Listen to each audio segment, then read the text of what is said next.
Okay, let's talk about it. The talk is about obedience is better than sacrifice. It's actually a little bit of a play on the last video I just did about people pleasing, but let's get into it. Obedience is better than sacrifice. I was always one of those people where if I didn't know enough to do something and it seemed too hard or it was a pressure cooker situation, I would rather take on labor as opposed to staying in the pressure cooker. Because I'm one of them people that when I'm in a pressure cooker situation, I am getting myself trained. God is training me in dealing with that a lot better. And I thank Him for that. But I would literally take on labor faster than I would take on just going ahead on making the mistakes and learning from the mistakes. I would just take the labor. Let me explain what I mean. One thing coming to mind about it is when I was working at Popeyes.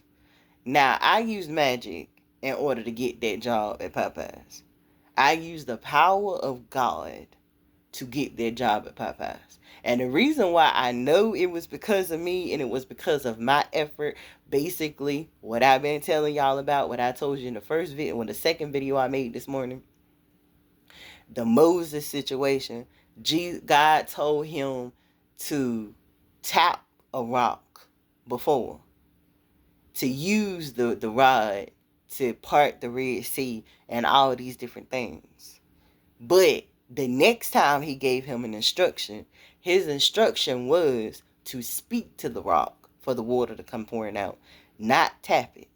And out of his frustration towards the people, because he was allowing the people to control and manipulate his mind, his body, his spirit, his soul, and his choices.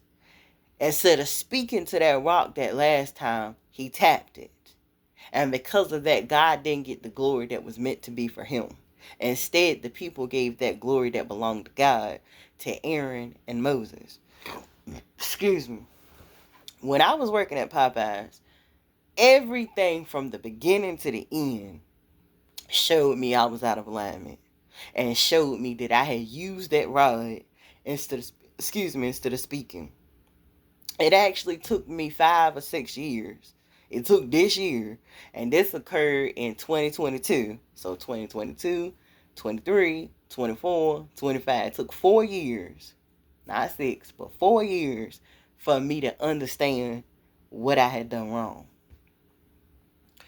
From the beginning to the end of my job there, it was nothing but churros. It was nothing but chaos. Nothing but chaos. Like, there's no other word for it. I mean, from me starting, no, first of all, to me starting to get the job. I walked in, and then someone else that I smoked with back then had told me, well, I wish I knew when you were going that you were going before you went. Because the manager you needed to talk to, that person is not going to be there until 2 p.m. And I was like, okay, you walking over there, we can walk over there together. He was like, yeah, say less. So we did. I went over the first time and gave my information to the manager that was there on duty. And then when I came back at 2, the manager that I was coming there to see was there. So he called me back there into the office. And I was pretty much selling myself to him. Like, I was like, look, I'm a hard worker. I'm this, I'm that. I'm always on time. I'm punctual. Whatever the job calls for, I'll do it. I just need the job. And he loved what I said. So he was like, come back tomorrow. Boom, boom, boom. We're going to start your training on the computer. Boom, boom, boom. Well, when I came the next day, there was no computer available because one other person was already training on it. So I had to just stand behind them and watch what they were doing. That was the first problem. The second problem is I didn't work that day. We did, I think, go around the kitchen and he showed us different stuff we needed to see based off the videos that I saw over the young man's shoulders. Other than that, that was it for that day. So then I came back the next day. I got there the next day. The same manager that I had stepped to about getting a job, not the general one, just the one that was currently on duty.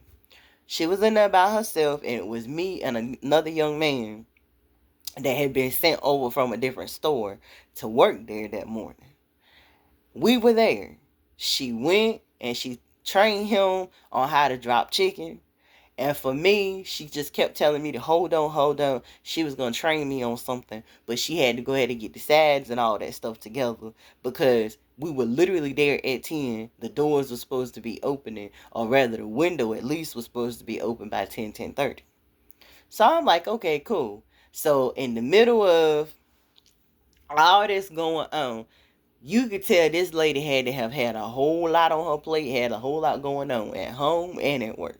And she got so frustrated that in the middle of her flouring chicken, she ended up sitting in the middle of the floor. I do mean sitting in the middle of the floor, kicking and screaming, throwing flour everywhere. And she said she was leaving. She was like, she's in this on her own. She not getting the proper help that she need. Boom, boom, boom.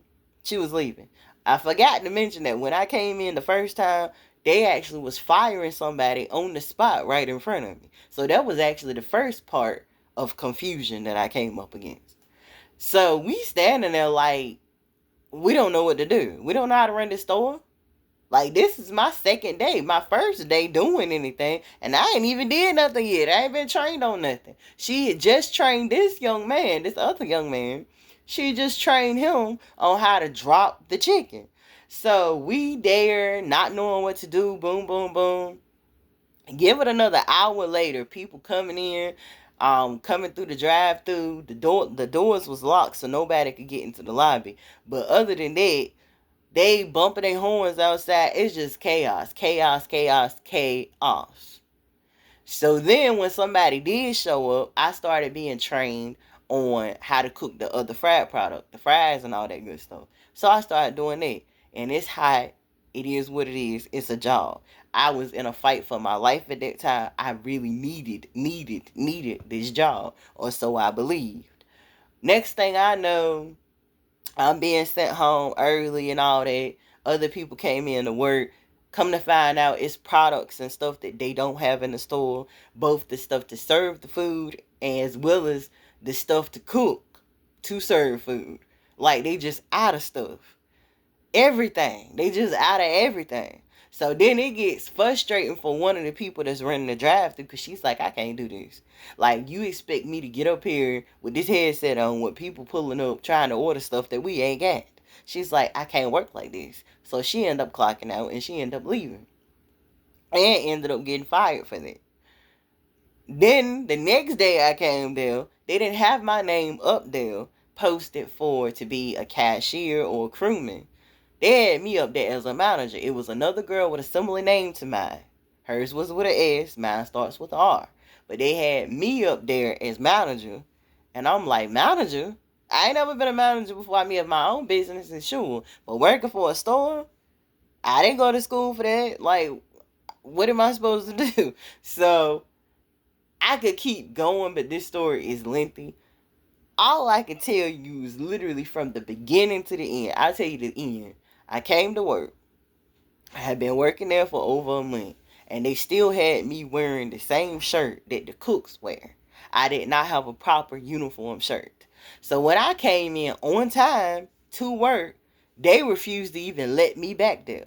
By this time, it's been like 3 or 4 fires that's done happened in the store since I've been working there in a month. And the fire marshal has shut them down, and it's probably been, I don't know how many inspections in the time that I had this job. So that's what the problem was. That's why they wouldn't let me into the back. They wouldn't let me back there because they knew if they saw me, the fire marshal, the inspector, whoever it was that was back there, if they saw me wearing that shirt and not a uniform shirt, which I had been begging for a uniform shirt for over a month at this point, that they was going to get another ding on their record. They couldn't handle it. So I was actually talking to somebody at the time, and they was like, you need to get out of there. You need to go. Like, You already know you need this bread. You know you need this money. Your first check was only $200 and some dollars. That ain't even gonna make a dent in your rent that you have every week. And the whole reason why you even took this job in the first place is just to be able to keep a roof over your head. And they not letting you work. Even when you are showing up to work, they sending you home early because they got too many people working. And even when managers clock out so others can stay on the clock, they still sending people home. It's like, you need to walk over there to Family Dollar, get you a job. So that's exactly what I did. I left over there, went over there, told them, the same thing I had told that guy. I told the next guy, the next manager. He's like, well, I hire different, boom, boom, boom. And literally, I ain't gonna go into that story, but let's just say Family Dollar ended exactly the same way Popeyes ended. Now, this is where the obedience rather than sacrifice part comes in the middle of it all, I was getting away from my spirituality. In the middle of it all, I was getting away from the voice of God. Now he was getting away from me. I mean, lighter and lighter and lighter, because I wasn't doing what I was used to doing. I wasn't doing what he had programmed me to do. I meditated every day, sometimes 6 times a day or more. I went outside and grounded myself next to a tree and literally put my toes into the soil and connected my heart space with trees to stay grounded and centered. I ran my business. I kept my space clean. Those were things that I was doing and I had been doing for years. So when I got these jobs, I'm tired. I'm tired when I get off. I'm tired when I wake up. I'm just plumb tired and I'm becoming more and more drained. Fear, which God does not give us the energy of fear, only low vibrational energy does, and being sacrificial as opposed to being obedient, or you could say being disobedient as opposed to being obedient. That's what it's gonna make you feel like. That's what it's gonna make you look like, and that's what the circumstances and situations are gonna be. I kept sacrificing myself. Like I said to y'all in the previous video, I kept having all these people, Rashawn, to get a job. You need a job, Rashawn. Running your business, oh, that's not enough. And it's like, well, it's been enough. It was enough when I was in one industry. It was enough when I got into the next industry. What has happened all of a sudden now? And that's literally if my ears were in tune like they should have been at that time. What my father and my first husband was probably trying to tell me at that time. It ain't even probably. I know he was telling me that at that time. I'm not saying to you that I wouldn't end up in home health, but I'd already grown up doing it. I grew up doing it at my house as well as I did for other folks. So I probably would have ended up still getting my certification to work in home health, and that would have been what he would have divinely guided, supported, and provided for me to do at that time, and it would have made the transitions so much easier and so much better, because I was in a perfect position to live the life and lifestyle I'm living right now, but back then, and my businesses still would have flourished. I wouldn't have been running out of clients and customers because I won't dare to answer the phone when they finally did call me. I would have had a job that worked for me, not me working for it, as well as I still would have had my businesses that were working for me instead of me working for it. But what was my problem? I was sacrificing myself as opposed to just being obedient. And the number one way in which I could have continued to do that is never stopping my spiritual work that I was supposed to be doing at that time. Never stopping the spiritual work I was supposed to be doing continuously with myself, as well as with all the others that God was sending to me. That's when I got it wrong. Don't make my mistake. Don't mistake giving your sacrifice is more important than giving your obedience. If God is leading you in a certain direction, or if you can't hear him, you need to start hearing him again. Whatever choices and decisions got you into a place and position where you are no longer hearing his voice clearly, stop. Do just like what they said, stop, drop, and roll. If you get on fire, stop, drop, and roll. Drop down to your knees and pray.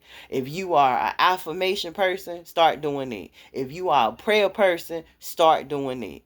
Whatever it is that you do to get into meditative mode again, so you can retrieve your peace, because when your peace is missing, so is the voice of God. But when your peace is present, his presence becomes made manifest before you. And that's the T. I love y'all. Only allow this to be a template to get you and keep you in alignment for your greatest and highest good. And I hope y'all have an amazing day. You heard me? Peace.